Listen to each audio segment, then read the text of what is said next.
le Typhoon, le plus grand sous-marin soviétique à propulsion nucléaire. Pendant 2 décennies, ce système d'armes mortelles a rôdé dans les océans. Mais la guerre froide étant terminée, le Typhoon est bon pour la casse. Son démantèlement est une mission à haut risque. Il faut démonter, décontaminer et stocker 2 réacteurs nucléaires remplis de déchets radioactifs. Le moindre incident pourrait donc se transformer en catastrophe. Autant dire que ce démontage s'annonce comme un défi.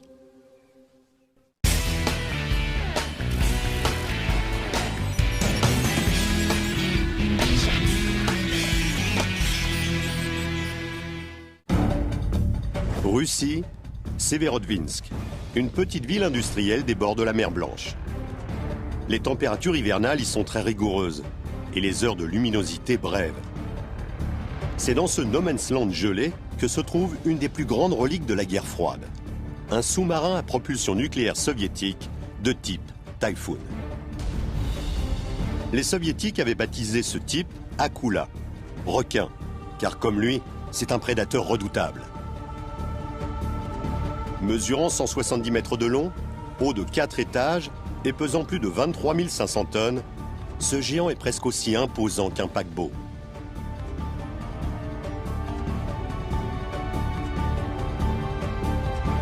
À sa mise en service, ce bateau était équipé de 20 missiles nucléaires et il était servi par 150 sous-mariniers d'élite.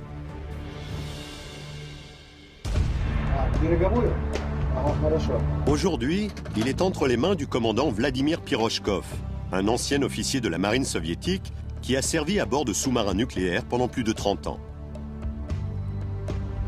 Mais il doit désormais remplir une mission bien différente et qui, jadis, aurait été impensable. Assurer le démantèlement du monstre.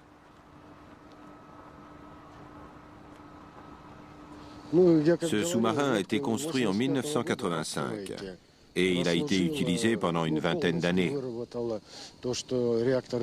À l'époque, c'était une arme de guerre, mais depuis, il a été retiré du service actif. Les bateaux de type Typhoon ont été conçus pour résister à une frappe nucléaire et leur démantèlement n'a jamais été envisagé par les ingénieurs soviétiques. C'est dire le défi qui attend le commandant Pirochkov et son équipe, constituée majoritairement d'officiers à la retraite. Les équipements secrets et les 20 missiles nucléaires du bateau ont déjà été retirés. Mais le commandant Pirochkov sait à quel point le sous-marin demeure dangereux. Il est ému non pas par un, mais par 2 réacteurs nucléaires. À l'intérieur se trouvent des crayons de combustible et des effluents radioactifs. En cas de fuite, le Typhoon pourrait donc provoquer un mini Tchernobyl. Il pourrait tuer les employés du chantier naval et empoisonner les habitants des environs. Toute la ville de Severodvinsk pourrait être contaminée pendant des années. Composée d'experts formés pour ce genre de mission, l'équipe va mener à bien le démantèlement en 4 étapes soigneusement surveillées. Première étape, retirer les barreaux d'uranium hautement radioactifs des réacteurs. Deuxième étape, vidanger le fluide des réacteurs, lui aussi hautement radioactif. Troisième étape, conduire le sous-marin en bassin de Radou pour découper sa coque et isoler le compartiment réacteur-échangeur. Et quatrième étape, acheminer ces vestiges par mer jusqu'à un centre de stockage sur une île située à 800 km de Severodvinsk. Le démontage va se dérouler au chantier naval Zvyodochka, où l'URSS assurait la maintenance de ses bâtiments et de ses sous-marins pendant la guerre froide.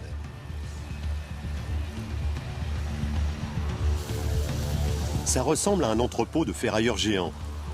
Mais c'est une des 3 installations russes capables de démanteler en toute sécurité des sous-marins à propulsion nucléaire.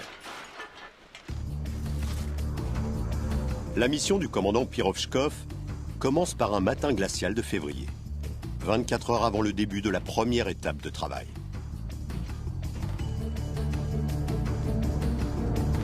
À l'extérieur, il fait moins 15 degrés. Le Typhoon est pris dans la glace. Mais cela ne va pas l'empêcher d'entamer bientôt son ultime voyage. Vladimir Pirochkov a fait couper l'alimentation il y a plusieurs mois pour permettre au combustible nucléaire de refroidir et d'atteindre un niveau de radiation moins élevé. Dans le réacteur, les crayons de combustible sont toujours radioactifs, mais plus assez chauds pour provoquer une réaction en chaîne lors de leur retrait. Le sous-marin étant privé d'alimentation, l'obscurité règne partout, comme dans un bateau fantôme hanté par la disparition d'une époque révolue. La marine soviétique a lancé son premier sous-marin de type Typhoon pendant les années 80 en pleine guerre froide. C'était alors le plus gros submersible jamais construit et il n'y en eut que 6 exemplaires. Conçu dans la perspective de la Troisième Guerre mondiale, c'est une arme offensive mobile dotée de 20 missiles balistiques intercontinentaux munis chacun de plusieurs ogives nucléaires. Des profondeurs, le Typhoon pouvait toucher des cibles situées à plus de 10 000 km. Un seul de ces missiles de 83 tonnes pouvait rayer de la carte une ville comme New York.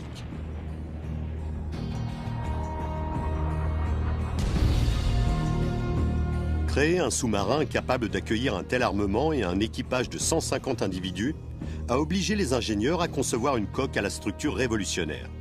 Le Typhoon est le seul submersible au monde à avoir non pas une, mais 2 coques intérieures dites épaisses. Elles se trouvent côte à côte et court tout le long des 170 mètres de la coque extérieure pour améliorer la survivabilité du bateau. En cas de fuite dans l'une d'elles, l'équipage pouvait se réfugier dans l'autre. Le Typhoon est une espèce de centrale nucléaire flottante qui produit suffisamment d'énergie pour alimenter en électricité une petite ville. Quant à ses hélices, elles sont actionnées par certains des plus gros réacteurs nucléaires jamais installés sur un sous-marin. Le commandant se dirige vers le compartiment réacteur-échangeur, appelé aussi chaufferie, pour l'inspecter une dernière fois. Son trajet le fait passer par diverses installations, comme la salle de sport. À bord, un sous-marinier n'a pas beaucoup de place pour bouger. Donc, sur un Akula, il y a une salle de sport.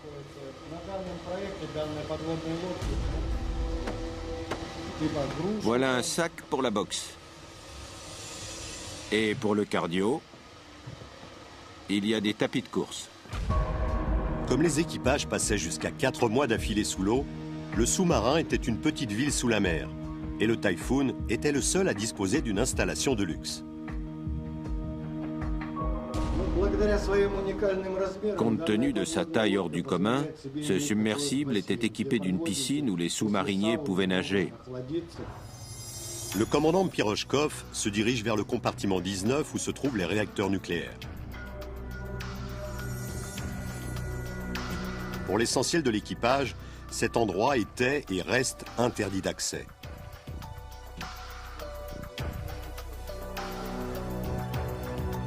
La plupart des sous-marins à propulsion nucléaire sont équipés d'un réacteur, mais celui-ci en a 2. Le réacteur est en fait une bouilloire hautement radioactive. Des tubes métalliques remplis d'uranium produisent de la chaleur. De l'eau circule autour de ces crayons de combustible et, à leur contact, se transforme en vapeur, ce qui permet de faire fonctionner le système de propulsion. Le réacteur est fermé hermétiquement pour éviter toute fuite radioactive.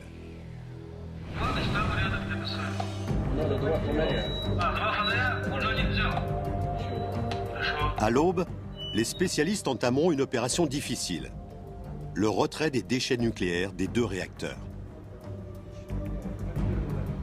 Ils ont enrobé tout le périmètre dans du plastique. Cela paraît mince, mais en cas de fuite, c'est ce qui va contenir les particules radioactives et assurer la protection du personnel. Cette zone sera interdite à partir de l'ouverture du réacteur et de l'exposition des crayons de combustible. À quelques heures du début de l'opération, tout le monde est sur le pied de guerre. Vladimir Pirochkov donne l'ordre d'ouvrir les réacteurs du Typhoon. Les crayons de combustible doivent être dégagés du cœur. Ils seront ensuite stockés dans ces conteneurs à l'épreuve des radiations et manutentionnés par cette grue géante de 72 tonnes. Mais la météo pourrait bien jouer les troubles faits.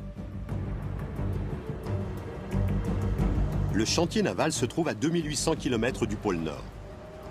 En hiver, des tempêtes violentes peuvent frapper sans prévenir. Si une violente bourrasque de vent touchait la grue pendant le levage, elle pourrait provoquer une fuite radioactive mortelle. C'est pourquoi l'appareil est équipé d'un capteur d'arrêt automatique. Si le vent devient trop fort, la grue s'arrêtera instantanément. Et justement, une tempête d'hiver menace la ville. Mais malgré la météo, le commandant Pirochkov décide de commencer les opérations. Il donne l'ordre de procéder à la destruction du plus gros sous-marin jamais construit.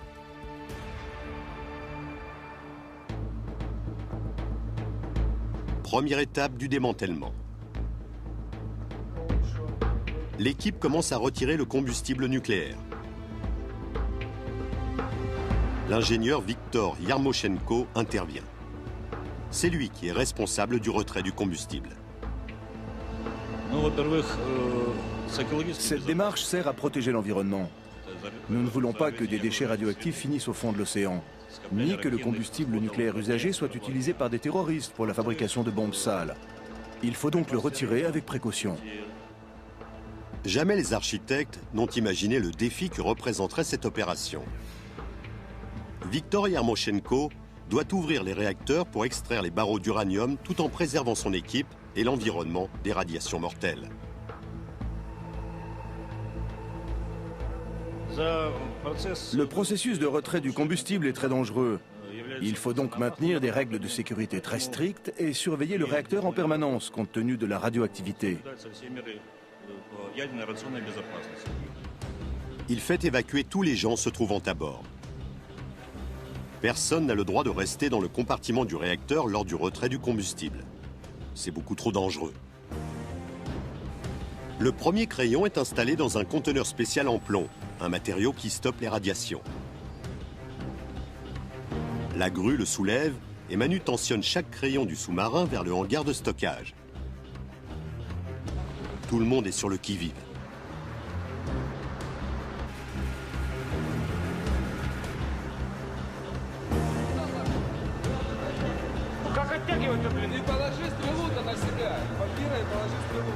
Il y a suffisamment d'uranium dans ce conteneur pour tuer tous ceux qui se trouvent ici et pour contaminer tous ces Verodvinsk.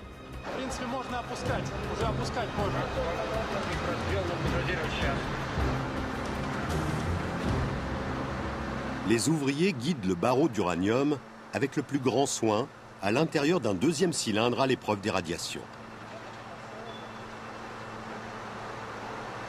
Une fois le conteneur en position, on le scelle à l'intérieur. La grue répète cette opération délicate et dangereuse de nombreuses fois durant les jours qui suivent.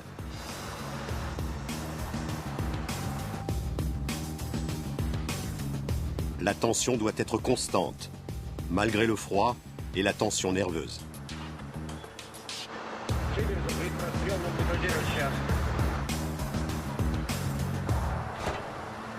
La moindre erreur pourrait provoquer une tragédie.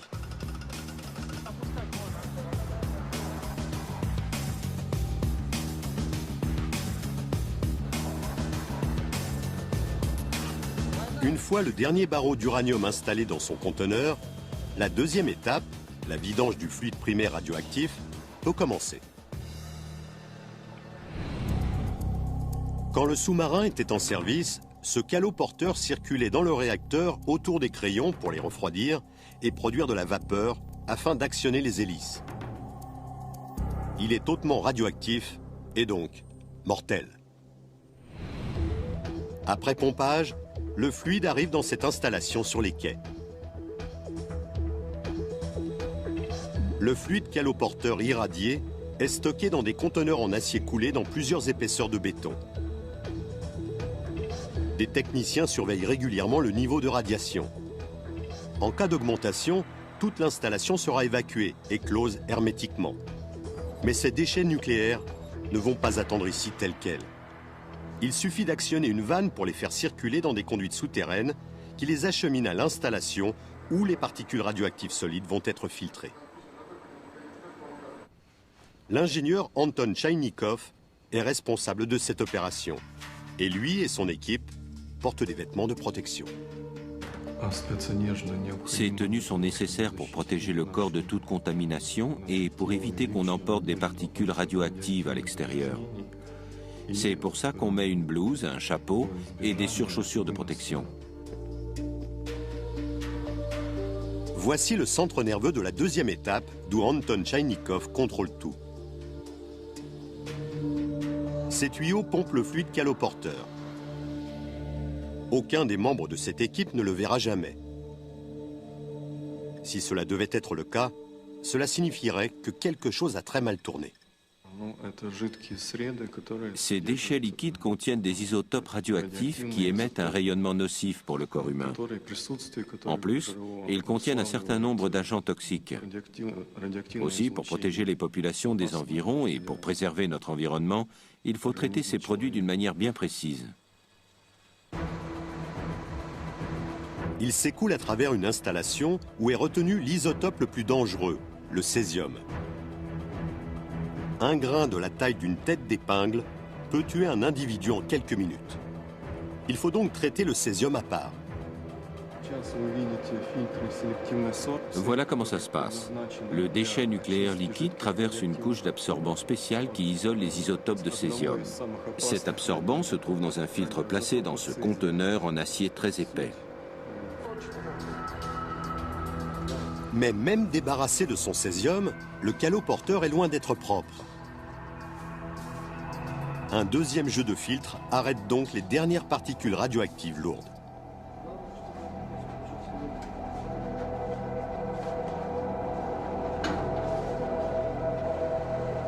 Tout se déroule à l'intérieur de ces conteneurs, eux aussi en acier épais.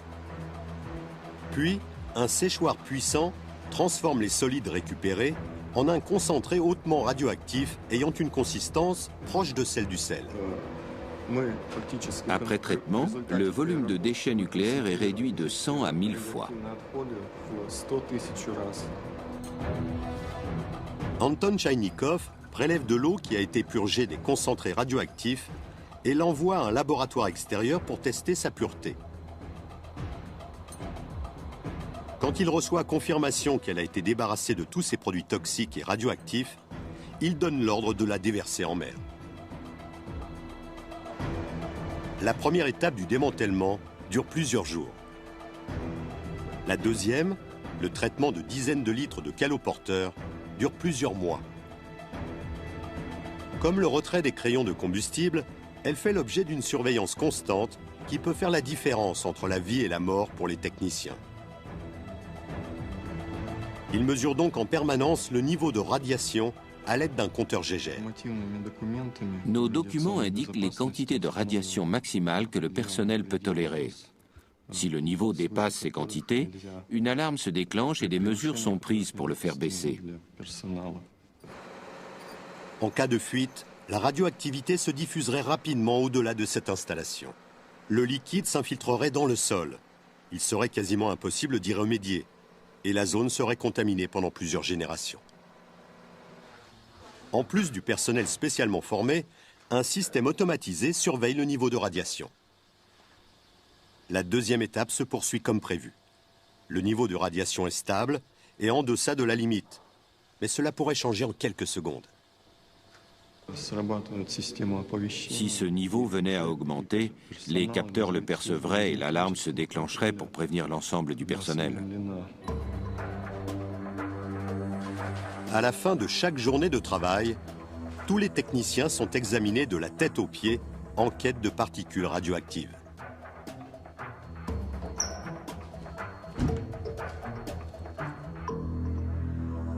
La lumière blanche indique que tout va bien.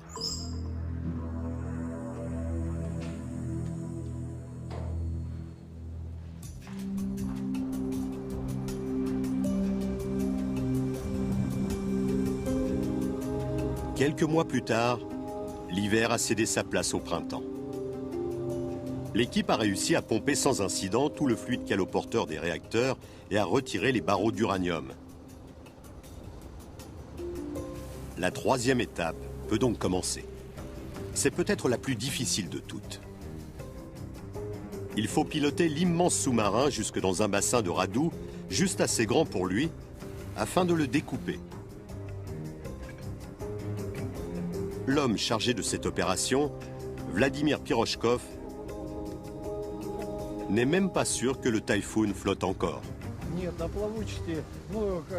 La position du sous-marin dans l'eau a changé et on doit s'assurer qu'il ne s'incline ni vers l'avant ni sur un côté.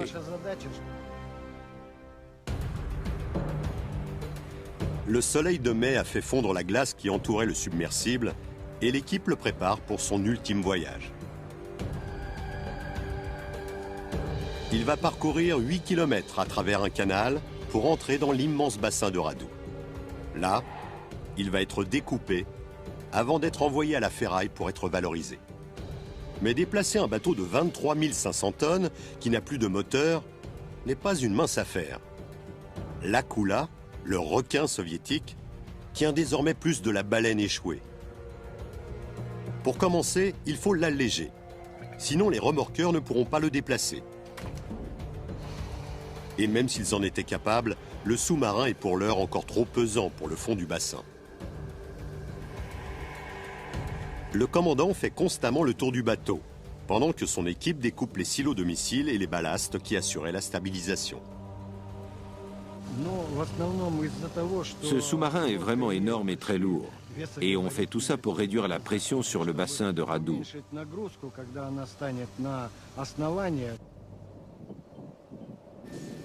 Les uns après les autres, les morceaux gigantesques qui constituaient autrefois ce redoutable système d'armes sont enlevés à la grue. À commencer par ces tubes lance-missiles. C'est d'ici que seraient parties les armes nucléaires capables de raser une ville.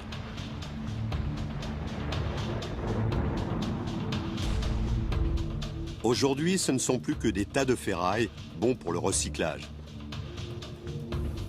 Il faut 3 semaines aux ouvriers pour retirer les sections les plus lourdes. La passerelle, des tronçons entiers de la coque extérieure et des éléments des systèmes de plongée et de stabilisation. On a retiré la barre de direction. Elle ne servait à rien pour manœuvrer le sous-marin pour l'entrée dans le bassin. Il faut faire de même avec la couche de protection spéciale. C'est un revêtement hydroacoustique qui recouvre toute la coque. Ce caoutchouc absorbait les bruits émis à l'intérieur du Typhoon pour le rendre indétectable. Le silence était son arme de prédilection contre les systèmes de surveillance et les sous-marins d'attaque. Pour démanteler la coque extérieure et la recycler, il faut d'abord retirer tout ce caoutchouc. Lui aussi est réutilisé. On le fond pour le mélanger à de l'asphalte ou pour fabriquer des pneus de voiture. Vladimir Pirochkov s'assure que le Typhoon est prêt à entrer dans le bassin de radoux. À l'intérieur, il va s'échouer sur une plateforme plane. Tout ce qui est à l'extérieur de la coque et qui est susceptible de faire basculer le sous-marin doit être découpé tant que le bateau flotte encore. Le commandant envoie un plongeur examiner la quille du submersible.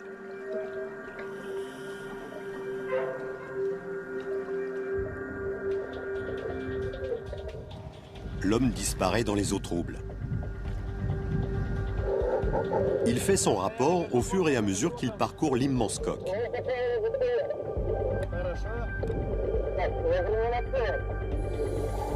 Quel est l'écart entre le bateau et le fond? Très bien, continue. Tu vois quelque chose?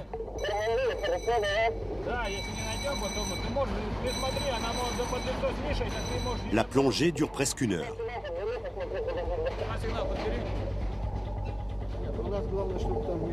Je veux être sûr que rien ne dépasse là en dessous.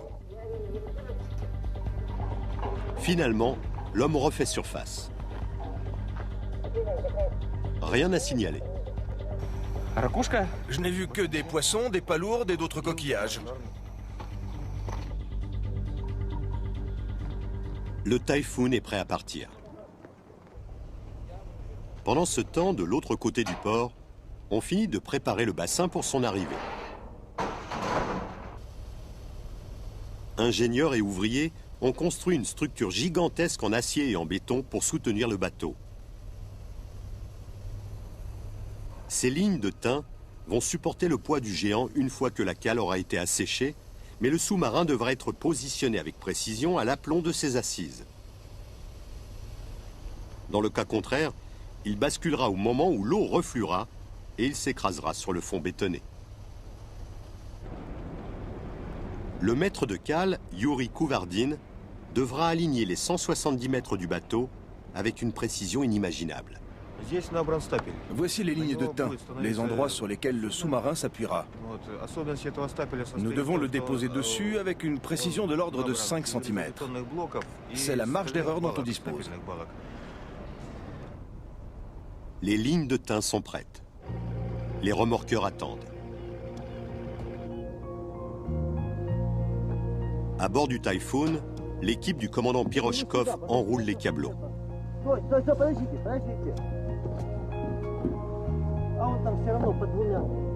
L'ultime traversée est sur le point de commencer.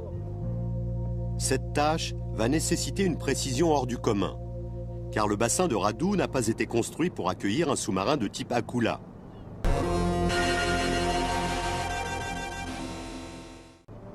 La porte mesure 25 mètres de large. La coque du sous-marin en fait un peu plus de 24. Avec environ 1 mètre de battement, le submersible va se sentir à l'étroit.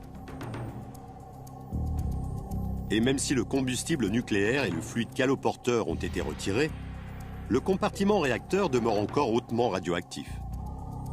Une collision éventuelle avec le montant de la porte pourrait provoquer une fuite aux conséquences dramatiques.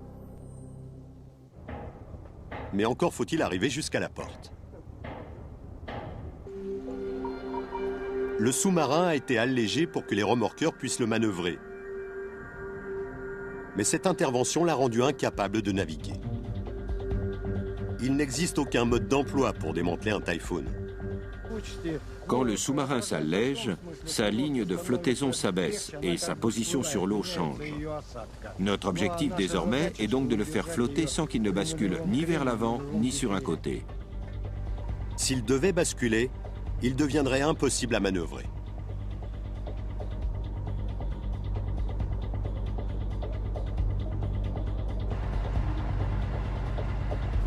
Les remorqueurs se mettent en position et installent leurs énormes câbles.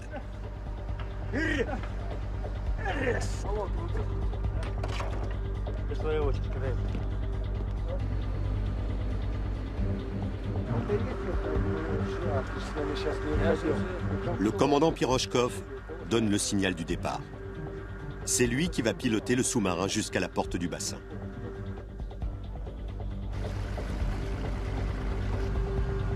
Les remorqueurs contrôlent les moindres mouvements du Typhoon.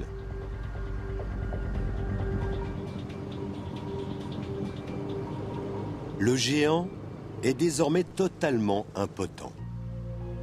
C'est un moment d'émotion pour l'équipe et les ouvriers des chantiers navals. Bon nombre d'entre eux ont assuré sa maintenance pendant les années où le sous-marin a servi dans la flotte soviétique. Certains ont été sous-mariniers pendant la guerre froide.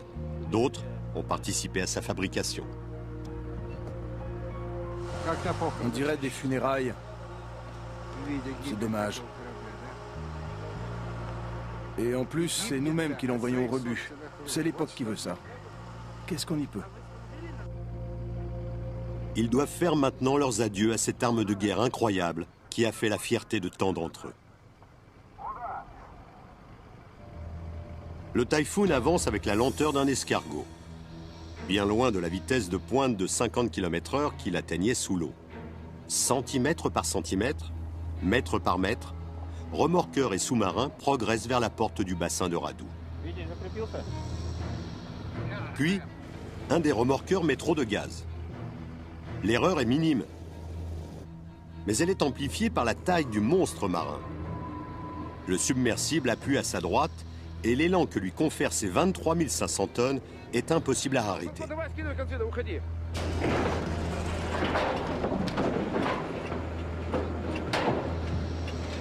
Il percute le côté d'une pile située près de la porte du bassin. Les remorqueurs s'activent.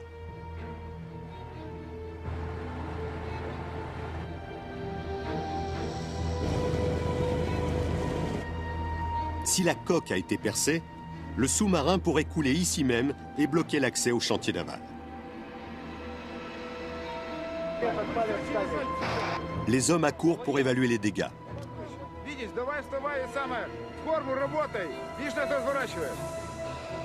Ils inspectent la coque en quête de la moindre déchirure.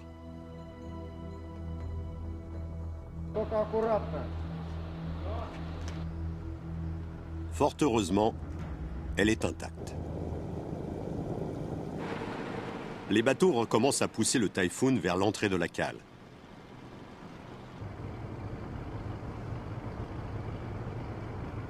Au-delà, c'est le maître de cale, Yuri Kouvardine, qui supervise les opérations.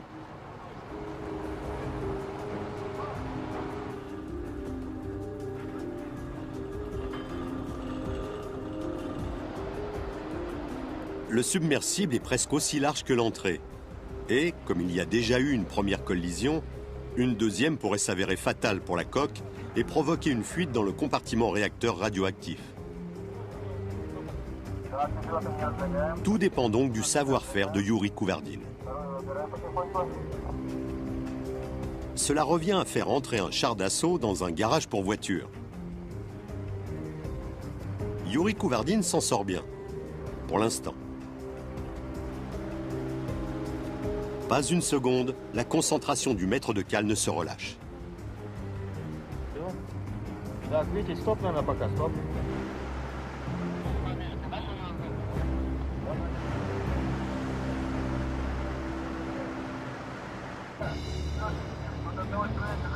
Le Typhoon entre lentement dans la cale où il va être détruit. Seuls quelques centimètres le séparent d'un mur en béton.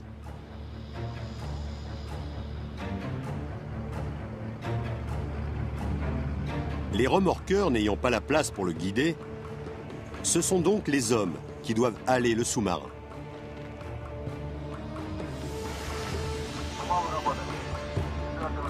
Sur ordre de Yuri Kouvardine, ils actionnent les poulies et les cordages pour faire franchir à l'immense sous-marin la porte de la cale et achever l'opération avant marée basse.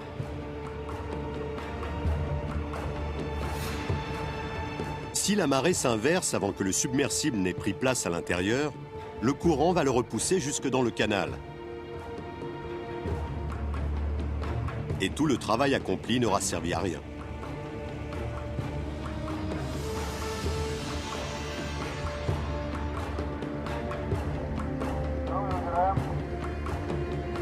À la puissance de leurs bras, les hommes font parcourir les derniers mètres au sous-marin.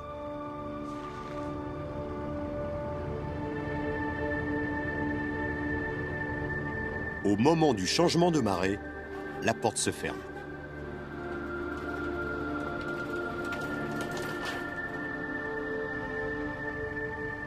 Mais pour Yuri Kouvardine, le plus dur reste à faire. Il doit positionner le Typhoon à la main, avec précision, juste à l'aplomb des lignes de teint. Pour le moment, elles sont encore émergées. Le sous-marin va donc devoir flotter pour prendre place au-dessus. Pour ce faire, Yuri Kouvardine a besoin d'eau.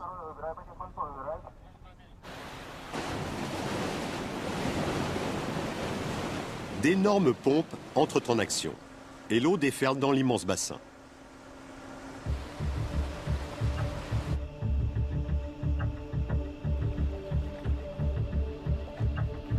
Au cours des 4 heures qui suivent, l'eau monte petit à petit. Finalement, elle est assez haute pour qu'on recommence à manœuvrer le sous-marin.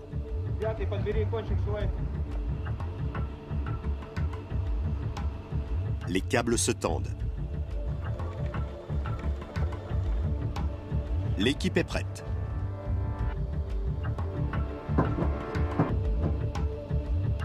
Yuri Kouvardine mesure avec précision la position de la carcasse. Il doit aligner un sous-marin presque aussi long que 2 terrains de football au-dessus des lignes de thym, avec une marge d'erreur minime. Seulement 5 cm. Si l'alignement n'est pas parfait quand l'eau refluera, le Typhoon risquera de basculer et de s'abattre sur le fond bétonné du bassin avec son compartiment réacteur vide, mais encore radioactif.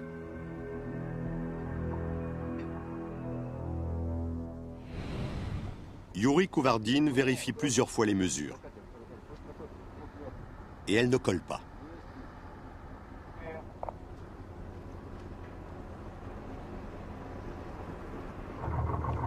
Il envoie donc un plongeur effectuer une vérification visuelle.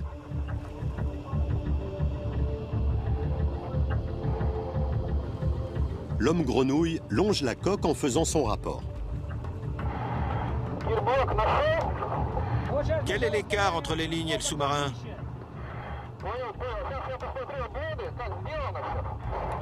Bien, c'est bon.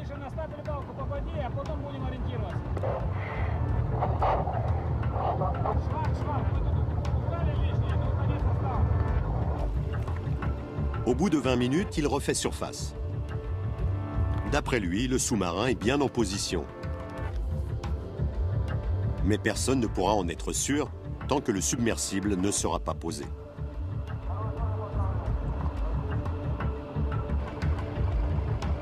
Les remorqueurs sortent du bassin de Radou.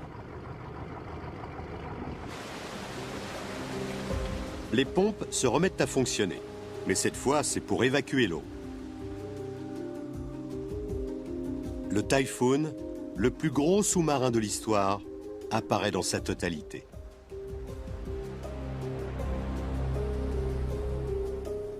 C'est la première fois depuis qu'il est devenu une des armes les plus redoutables de l'arsenal soviétique, il y a près de 30 ans, que l'on peut l'observer ainsi.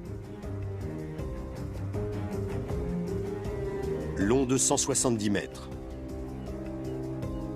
haut de 4 étages, aussi lourd que 75 avions gros porteurs. Voici les derniers instants du plus grand sous-marin nucléaire. Yuri Kouvardine a rempli sa mission. Ça a été difficile, mais tout a bien marché. Le bateau est installé comme c'était prévu, donc tout va bien. Comment vous sentez-vous? Fatigué, mais content du travail. Son travail est terminé. Et il est désormais temps de transformer cette machine de guerre en tas de ferraille. Jadis, ce Typhoon était le fleuron de l'ingénierie navale soviétique. Aujourd'hui, ça n'est plus qu'un amas d'acier.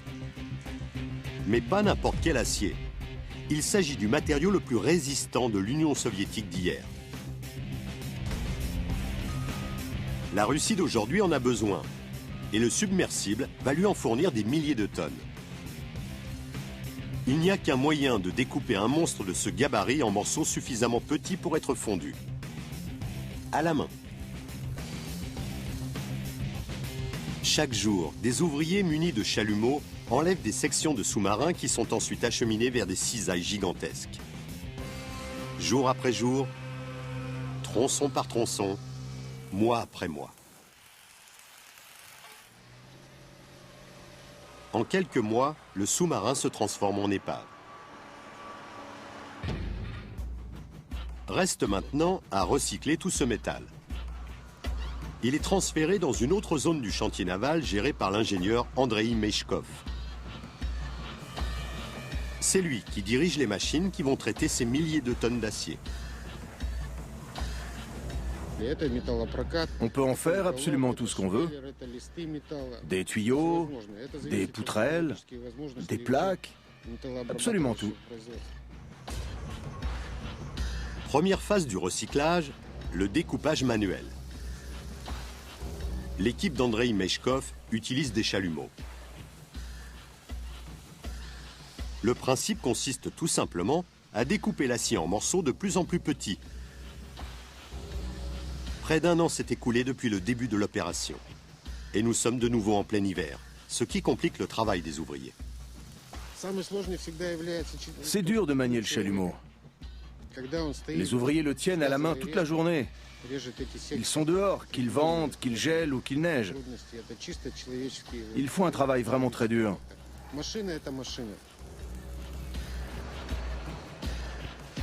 Les morceaux d'acier passent ensuite dans une guillotine géante qui les débite en fragments encore plus petits.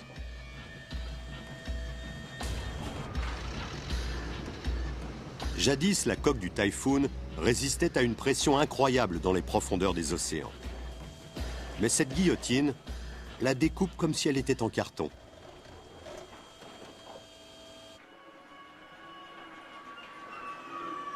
Au cours d'un recyclage comme celui-ci, rien, ou presque, ne se perd. Voici un des composants les plus coûteux, le cuivre. Il y en a des centaines de tonnes sous forme de câbles, mais il faut le séparer de son isolant en caoutchouc, sinon il n'a aucune valeur. Bien sûr, il est plus facile de jeter les câbles à la poubelle. Mais on veut les recycler pour récupérer le métal qui a de la valeur. On va le réutiliser. On a donc construit cet appareil pour éviter d'avoir un mélange de métal et de caoutchouc. Ainsi, on réduit la quantité de déchets produits lors du démantèlement. Une machine conçue expressément dans ce but sépare le métal de son isolant.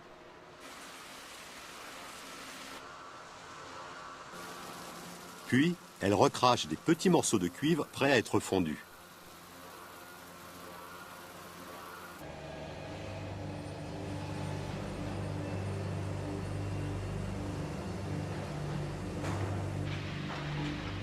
Le Typhoon a été presque entièrement démantelé.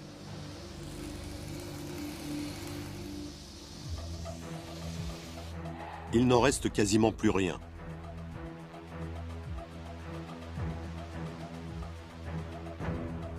Sauf que ce qui reste est bien trop dangereux pour être recyclé. Il s'agit du tronçon qui accueillait les réacteurs. Les barreaux d'uranium et le caloporteur ont disparu, mais les deux compartiments réacteurs sont encore radioactifs.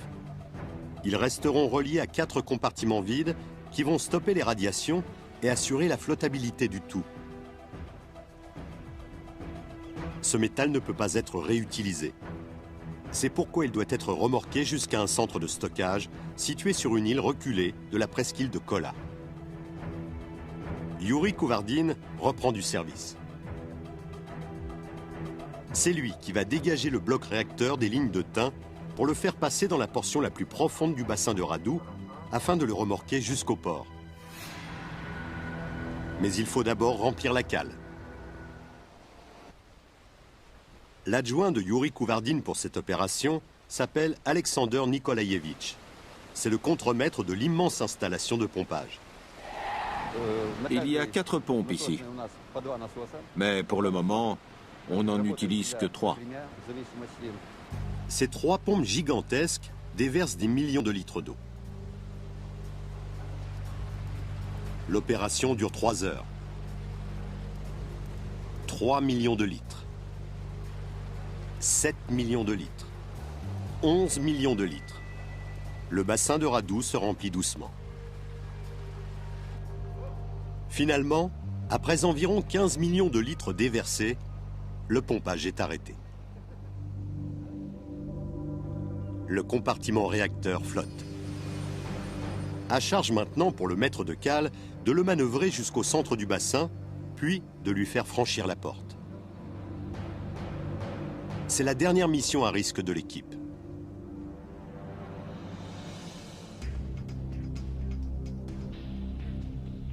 Yuri Kouvardine doit positionner le compartiment réacteur juste en face de la porte. Ici, chaque opération est un grand événement, quelque chose d'unique. Surtout si on pense que c'est le couronnement du travail de plusieurs centaines de personnes. Le travail auquel vous assistez en ce moment est un peu triste. Parce que quand ce bateau est arrivé ici, c'était un bâtiment de guerre majestueux. Et il va nous quitter avec cette triste allure.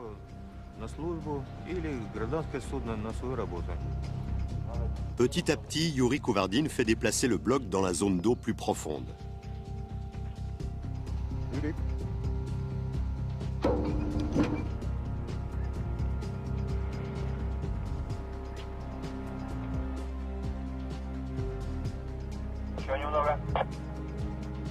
À ce moment-là, le niveau à l'intérieur du bassin est plus élevé qu'à l'extérieur.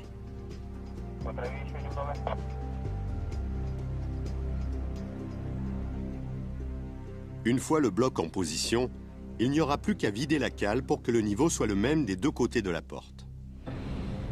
Mais si le bloc est mal aligné, à 1 mètre près, il risque de percuter le fond bétonné, de se fissurer et de laisser s'échapper des produits radioactifs. Yuri Kouvardine vérifie donc plusieurs fois les mesures.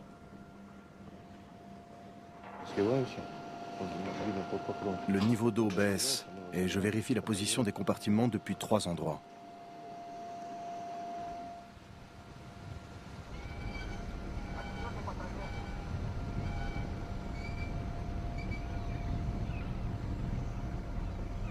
Quand il est enfin satisfait, le maître de cale donne le feu vert pour abaisser complètement le niveau de l'eau. La porte s'ouvre une dernière fois pour laisser passer ce qui reste du Typhoon. On doit être prêt à tout. C'est comme un être vivant. On ne sait pas comment il va se comporter. On va s'adapter et le dompter comme si c'était un tigre en cage. C'est quelque chose qu'on a déjà fait par le passé, mais je n'irai pas jusqu'à dire que c'est une opération ordinaire.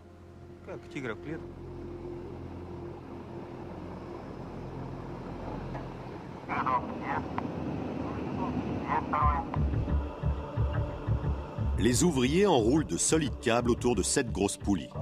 Ils vont contrôler les mouvements du bloc à la main en tirant ou en relâchant chaque câble selon les ordres de Yuri Kouvardine. Les remorqueurs sont en position pour pousser le bloc hors de la cale.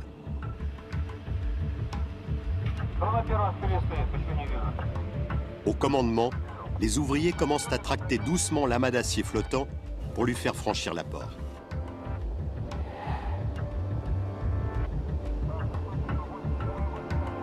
Il n'y a qu'1 mètre de libre de chaque côté. Et cette fois, il n'est pas question qu'il y ait une collision, car elle pourrait percer le compartiment réacteur radioactif. Tous les regards sont braqués sur Yuri Kouvardine.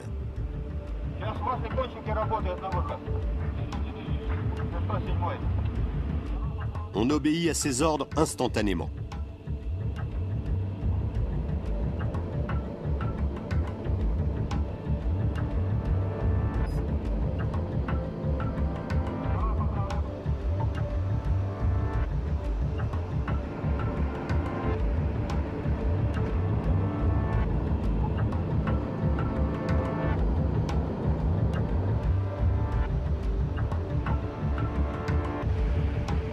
Le bloc passe de justesse.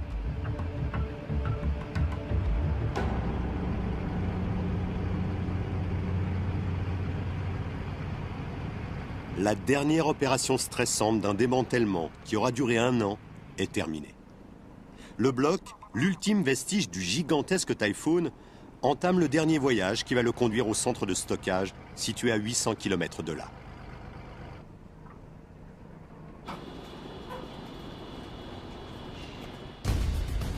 Durant 2 décennies, ce submersible a rôdé dans les océans du monde. C'était l'atout majeur de la marine de guerre soviétique pendant la guerre froide. Mais il fait désormais partie de l'histoire. Son réacteur a été débarrassé de son combustible nucléaire, ses déchets ont été traités et son acier a été recyclé en vue d'une utilisation pacifique. Le commandant Pirochkov et ses adjoints se réunissent une dernière fois pour évoquer le souvenir du sous-marin. Ils trinquent en son honneur, à la vodka, comme il se doit. C'est l'adieu aux armes du Typhoon, le plus gros sous-marin jamais construit.